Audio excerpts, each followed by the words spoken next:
So এখন হয়েছে রাতের ডিনার করবে আমার হাজবেন্ড কি দিয়ে মাটন খাচ্ছি। আলহামদুলিল্লাহ মাটন খাচ্ছি। তো এখন আপনি হাত দিয়ে খান, সমস্যা কি? না সমস্যা নেই, দেখি না। না হাত দিয়ে না খেলে শান্তি পাবেন না তো।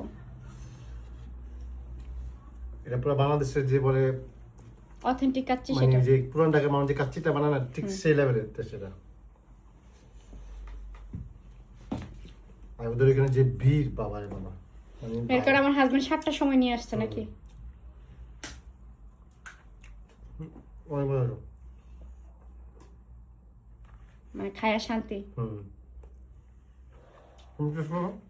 না আমি তো জানি, গ্রান শুনেই তো বোঝা যাচ্ছে কি একটা সুন্দর স্মেল, যে আসল কাচ্চির যে স্মেল। ওয়াও রনি, ওরা ওরা আনুমানিক কত কেজি রান্না করতে পারে? আপনি তো হাড়িটা দেখছেন, আমি তো যাই নাই ওখানে।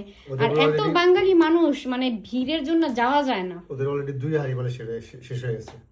এক হাড়িতে মনে হয় প্রায় 40-50 কেজির মতো, এরকম বড় বড় ইয়াগুলা। বাংলাদেশে যে কাচ্চির হাড়িগুলো ওরকম 2টা হাড়ি, আর এত ভিড়, সো এর কারণে আমি আর যাইনি। আমি বলে কি না এইভাবেই ইয়া করে। তো যাই হোক, আমরা খাওয়া দাওয়া করি, সবাই ভালো থাকবেন। প্যারিসে আপনার রাত্রের ডিনার, রনির রাতের খাবার সিম্পল।